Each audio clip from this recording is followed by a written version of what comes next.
में गाय नहीं है, 300 400 गाय एक एक किसान लेके खड़ा है। और कोई भी परिस्थिति आई, अपने झोपड़े का छत उतार करके भी गायों को खिलाया, परंतु अपने मंदिर और मठों की जमीनें हैं। डोली विवाद जो लंबे समय से चलता आ रहा है। मुझे आपने भाग संख्या 29, 37 और 47 पर बोलने का जो सौभाग्य दिया, इसके लिए मैं हृदय से साधुवाद करता हूं। चूँकि अभी अभी हम सब ने बड़े हर्षोल्लास और श्रद्धा के साथ में गुरु पूर्णिमा मनाई है, और मैं जहाँ तक समझ पाया हूँ कि इस परिसर में बैठे हुए, परिसर से बाहर बैठे हुए जिनकी जिज्ञासा थी कुछ सीखने की, अस्तो माँ सदगमय, तमसोर्मा ज्योतिर्गमय, मृत्युर्मा अमृतम गमय, निश्चय ही वो किसी न किसी प्रकार से किसी न किसी को गुरु जरूर बनाया होगा। हाँ, हो सकता है साकार, निराकार, प्रकृति, अन्य अन्यान, जहाँ जहाँ उसकी श्रद्धा है वहाँ वहाँ उन्होंने शरण लेकर के अपना अंधकार से प्रकाश की तरफ जाने का प्रयास किया होगा। क्योंकि जब सृष्टि रची भगवान ने, तो सबसे पहले मनुष्य आया, उससे पहले भगवान ने प्रकृति पर सारी वस्तुएं पहले ला के दी। उदाहरण के तौर पर यदि कोई हमारा मुख्य मेहमान आता है तो उसकी पूरी तैयारी हम लोग पहले कर लेते हैं, कहाँ बैठेगा, कैसे आएगा, क्या करेंगे। ठीक ऐसे भगवान ने इस पूरी प्रकृति की जब रचना की तो सब चीज़ों को बनाया। पर मेरी एक अवधारणा ही नहीं है, हम सबकी अवधारणा है कि सबको ज्ञान चाहिए पर गुरु बगैर ज्ञान नहीं है। ऐसे श्रद्धावान व्यक्ति जो आज इस परिसर में बैठे हैं, मैं पुनः आप सभी के गुरुजनों को भी मेरी तरफ से वंदन करता हूँ कि श्रद्धायाम लभते ज्ञानम, ज्ञान है तो सब कुछ है, और ज्ञान प्राप्त करने के लिए गुरु के पास जाना ही पड़ेगा। ठीक है, किसी को आध्यात्मिक गुरु चाहिए, किसी को व्यापारिक गुरु चाहिए, किसी को राजनीतिक गुरु चाहिए, पर गुरु बगैर तो कहीं ज्ञान आएगा नहीं। मैं कटाक्ष तो नहीं करूँगा, परंतु ये जरूर कहूँगा कि गुरु वो हो जो हमें समरसता का संदेश दे, जो समरसता का संदेश दे, जिसके अंदर समभाव हो, समदृष्टि हो और सबको लेकर के चलने की क्षमता हो, तो निश्चय ही वो गुरु हम सबको तारेगा। कि पुनः ऐसे गुरुजनों को मैं वंदन करता हूँ। सभापति महोदय, आज का तीनों विषय बहुत अच्छे हैं, जिसमें गौ माता है, आयुर्वेद है और हमारे देवालय है। ये मैं मानता हूँ तीनों हमारे जीवन के लिए मूल आधार है। आदि दैविक, आदि भौतिक और आदि मानविक, तीन ताप हैं, तीन कष्ट हैं। तीनों कष्टों से यदि मुक्त होना है तो ये तीनों हमारे साथ हैं। इसलिए आज का विषय अच्छा है, मेरे को सौभाग्य भी मिला है, और निश्चय ही मेरे से पूर्व जितने भी सम्मानित सदस्य, मेरे से ज़्यादा अनुभवी पारिक साहब और अन्य जितने भी बोले, उन सबको मैं हृदय से साधुवाद भी करता हूँ। चूँकि मैं पहली बार विधानसभा में आया हूँ, परंतु मेरे सामने बैठे हुए चेहरे, चाहे पक्ष हो या विपक्ष हो, इनके अनुभव से मैं भी सीखने का प्रयास कर रहा हूँ। और मुझे अच्छा लगता है कि विधानसभा के अंदर हम सब लोग एक भाव के साथ आए हैं, और एक भाव के साथ राजस्थान की जनता ने हमारे को यहाँ भेजा है। मैं उस विषय को भी तो कहूँगा कि जो बजट आया है, सौभाग्य से आप और हम सबको इस विधानसभा में बैठ कर के इस बजट के साक्षी होने का सौभाग्य मिला है। हमारे माननीय मुख्यमंत्री जी भजन लाल जी का नाम है, तो मैं तो ऐसा मानता हूं कि उनका प्रारब्ध का कोई भजन था, उनके कारण उनका भाग्योदय हुआ, और वो भागीरथ बन करके एक भागीरथ गंगा की तरह एक बहुत अच्छा बजट लाए हैं। इसलिए मैं साधुवाद करता हूं उनका। और केवल माननीय मुख्यमंत्री जी ही नहीं, अब दिया कुमारी जी का नाम भी देख लो, दिया ही दिया, उनका दीपक ही दीपक है। परंतु एक पाथे के पीछे बैठ करके इस बजट को सुचारू और सही दिशा देने वाले कोई कर्मवीर है, जो पर्दे के पीछे रह करके काम करते हैं, दिन रात काम करते हैं, और बहुत सुधीजन है, बहुत बुद्धिजन है, बहुत परिश्रमी है, बहुत कर्मवीर हैं, जो सचिवालय में बैठ करके हमारे सामने बैठ करके दिन रात राजस्थान की प्रगति के लिए हमारा सहयोग करते हैं। उनका भी मैं साधुवाद करता हूँ। केवल वही नहीं, पूरे प्रदेश के प्रत्येक जिले के अंदर जो जिला पदाधिकारी हैं, कर्मचारी हैं, राजस्थान के प्रत्येक सपना देखने वाले, साकार सपने देखने वाले युवा हैं और ऐसे ऊर्जावान व्यक्ति है, वो सब आज हम सबको देख करके आशा भरी नजरों से देख रहे हैं और उन सब ने एक आशा और एक सपना देखा है कि मेरा राजस्थान कैसा हो, मेरा भारत कैसा हो। और ये सत्य बात है, आज के सब कुछ हम हैं। इतिहास में जितने महापुरुष हुए उनका एक कार्यकाल था, उन्होंने अपने कार्यकाल में जो काम किया आज हम इतिहास गवाह है। जिसका जैसा क्षेत्र और जितनी सीमा है, कोई गांव का होगा, कोई जिले का होगा, कोई प्रदेश का होगा, कोई देश का होगा, जिसका जो उत्तरदायित्व बनता है उस समय उसने अपने उत्तरदायित्व का निर्णय किया है और निर्वहन किया है, तो आज भी हम उसको उस भाव से देखते हैं। इस युग के विवेकानंद भी हम हैं, इस युग के लाल बहादुर शास्त्री भी हम हैं, इस युग के हम श्यामा प्रसाद भी हम हैं, इस युग के सब कुछ हम हैं। इसलिए इस युग में जो निर्णय करना है हमें करना है। इसलिए आने वाले इतिहास में हम सबको, आने वाली पीढ़ियां उस भाव से के साथ देखें कि जब देश एक अंगड़ाई के साथ विश्व गुरु बनने जा रहा था, देश जब अग्रसर हो रहा था, तब हम कहाँ खड़े थे, हमारे पूर्वज कहाँ खड़े थे। हमारी आने वाली पीढ़ियां उस समय हम श्रद्धा के साथ देखें। मुझे पूर्ण विश्वास है कि आज पक्ष हो चाहे विपक्ष हो, हम सब लोग एक सपना लेकर के यहाँ पहुंचे और सपनों के साथ जनता ने हमें भेजा है। वो जनता हमारे ऊपर आशा रखती है, बहुत आशा और विश्वास के साथ भेजा है कि हमारे विधायक महोदय जाएंगे और बहुत राजस्थान के लिए स्वर्णिम सपने हमारे साकार करेंगे। और वो विश्वास आज हम सबको पूरा करना है। मैं कहता हूं, आप भी मानते हो, ये क्षणभंगुर शरीर और समय किसी का प्रतीक्षा नहीं करती। समय के अग्रभाग में बाल है, आया और पकड़ दिया और सदुपयोग किया तो आपका रहेगा और पीछे नहीं है फिर कुछ भी नहीं होगा। इसलिए मात्र 5 साल ऐसे हैं कि उसको एक एक पल को हम लोग इस जनता के लिए, जनता का हमारे ऊपर पूर्ण अधिकार है। इसलिए इस विधानसभा के अंदर बैठ करके हम वो नीति निर्धारण करें जो स्वर्णिम राजस्थान, स्वर्णिम भारत, विश्व गुरु भारत और विकसित भारत बने। उसमें हम सबका योगदान रहेगा। इसलिए मैं हृदय से साधुवाद करता हूं। निश्चय ही आज का विषय गौ माता का विषय है। गावो विश्वस्य मातरः क्यों कहा है? पूरे विश्व की माता, न कि हिंदू की माता, न मुसलमान की, न ईसाई की, किसी की नहीं, गाय पूरे विश्व की माता है। और प्रमाण के साथ आप माने तो हिंदू शास्त्रों में सर्वोच्च कोई शास्त्र है और सबसे ऊपर किसी देवी देवता, महापुरुष, सूरवीर, बलिदानी, किसी ने गाय से बड़ा किसी को नहीं माना अपने को। सबने कहा गाय सबसे बड़ी है, इसलिए सबने गाय की पूजा की और गाय को भगवान ने इतना पवित्र बनाया कि उससे पवित्र कोई प्राणी नहीं है।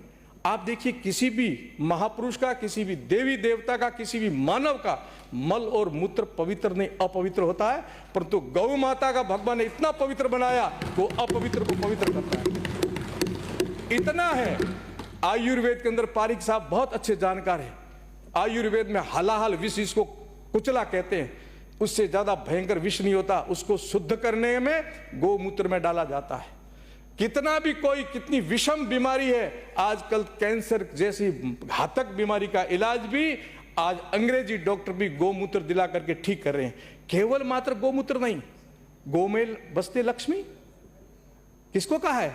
देवी देवताओं का निवास गाय को। इसको केवल एक प्राणी मत समझो, एक पशु मत कहो इसको। यह श्रेष्ठतम भगवान की कृति है जो पृथ्वी पर हमारे कल्याण के लिए भेजी है। और यूं भी हमारे शास्त्र को जो जानते हैं कि नंदी के सिर पर यह पृथ्वी टिकी हुई है। जो इस विषय को जानता वो जानता है कि नंदी का सिर क्या है और नंदी क्या है और पृथ्वी कैसे टिकी हुई है। इसलिए गो में वसते लक्ष्मी, क्या मतलब हुआ? गोबर में लक्ष्मी, लक्ष्मी माता का निवास गोबर में बता दिया। उपवास करेंगे, अभी श्रवण जी तो चले गए, साधु महात्मा के नाम पर भी उपवास कर रहे थे। अरे गुरु में श्रद्धा नहीं रखते हो आप लोग।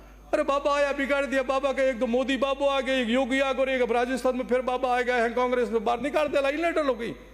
नहीं, संत सबका भाव है मेरे प्रति। मुझे बहुत प्रेम से मैं कह रहा हूं, ये सामने बैठी लोबी है ना, मैं जब घूमता हूं मुझे बहुत आदर सम्मान देते। मैं भी आपके लिए मंगल कामना करता हूं।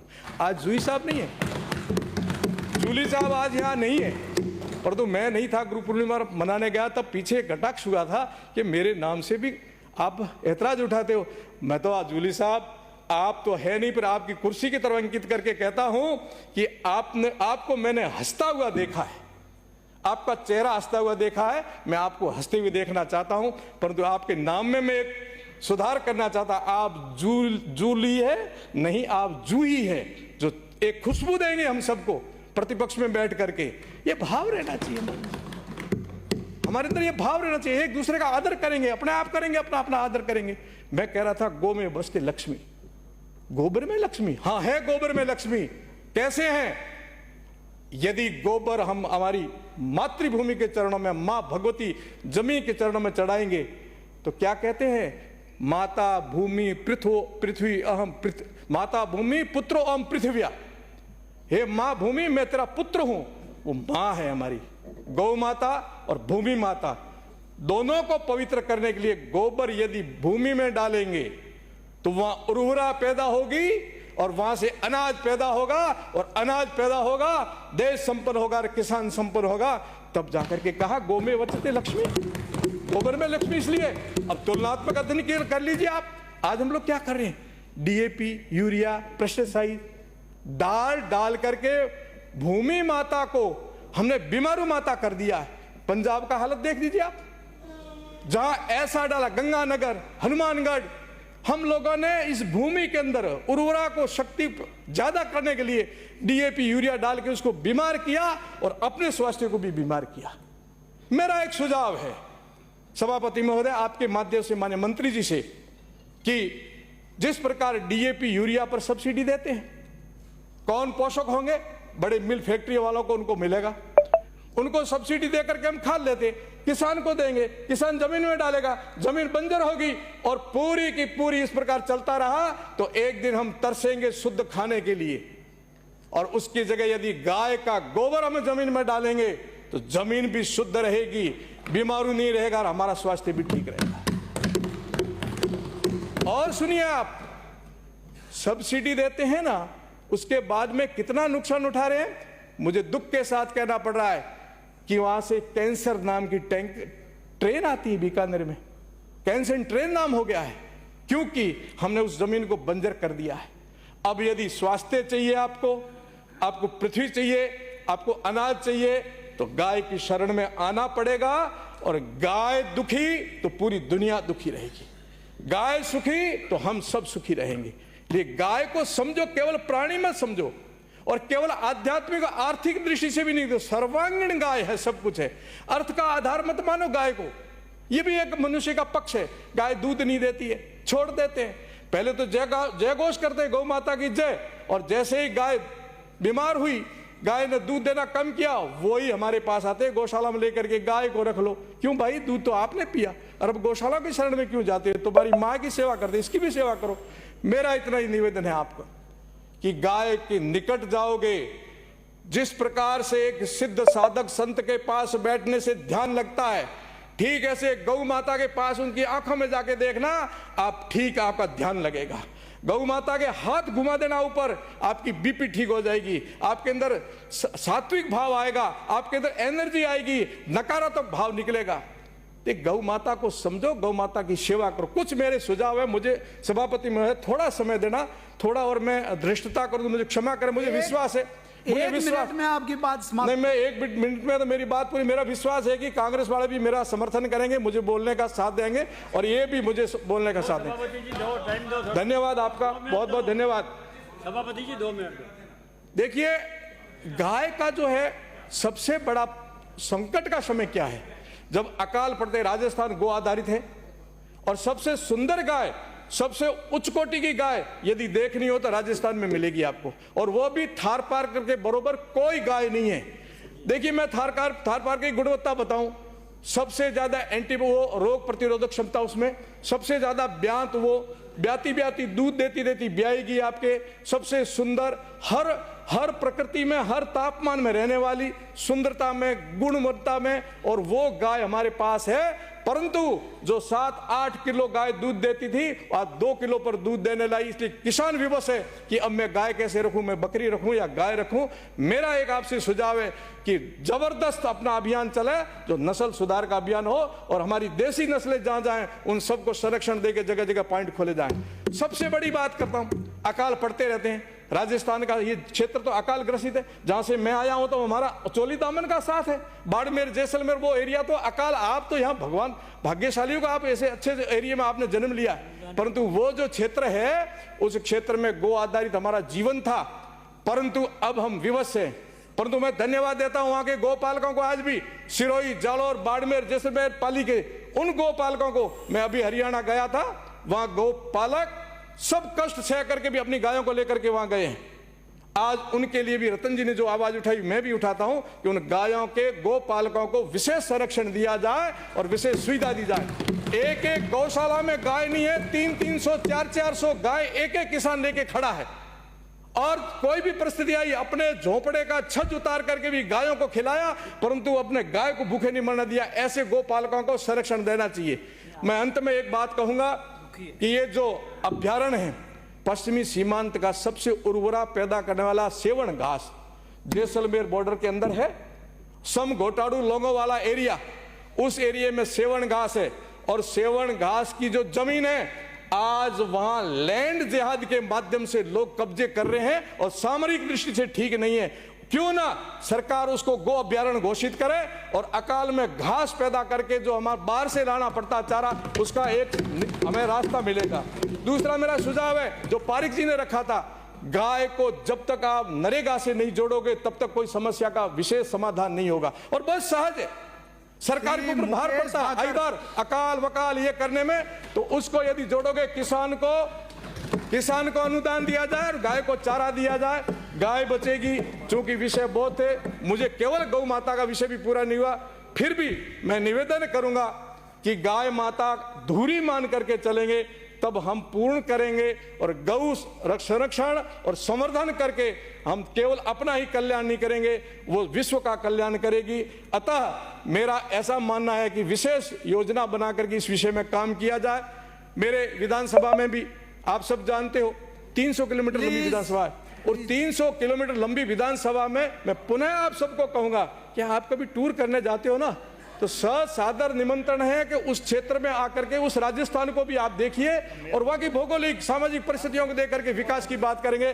पुनः आपने मुझे बहुत ज्यादा समय दिया, देवस्थान विभाग और आयुर्वेद रह गया, फिर भी शरीर माध्यम खलु धर्म साधनम, शरीर है तो सब कुछ है। इसको शुद्ध रखने के लिए गाय, प्रकृति और आयुर्वेद तीनों का शरण लीजिए और अपने गुरु में विश्वास कीजिए, श्रद्धा कीजिए और अपने कर्तव्य का निर्वहन कीजिए। बहुत बहुत धन्यवाद, बहुत बहुत आशीर्वाद। सभापति साहब, निवेदन है कि मेरे विधानसभा क्षेत्र शिव में अजयपुरा हाथमा गांव में एक तकनीकी कर्मचारी थे संतराम जी, उनकी करंट लगने से मृत्यु होगी। जीएसएस ठेकेदार और एफआरटी की लापरवाही की वजह से यह हादसा हुआ। मेरा निवेदन है आपसे कि दोषियों के खिलाफ कार्रवाई हो और संतराम जी के परिवार को उचित मुआवजा मिले। बहुत बहुत धन्यवाद।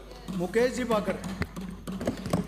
माननीय सभापति महोदय, आपने मुझे आयुर्वेद, देवस्थान और पशु पालन पर बोलने का जो मौका दिया उसके लिए मैं आपका धन्यवाद देता हूं।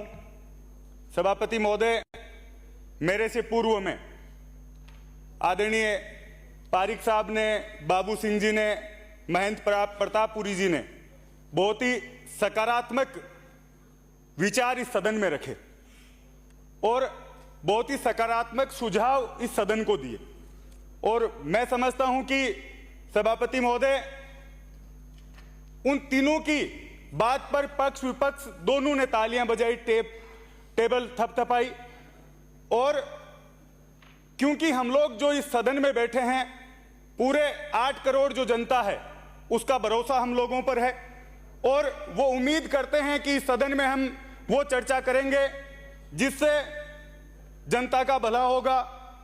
आज जिन बिंदुओं पर हम लोग अपने विचार रख रहे हैं उसको लेकर फायदा जनता को मिलेगा।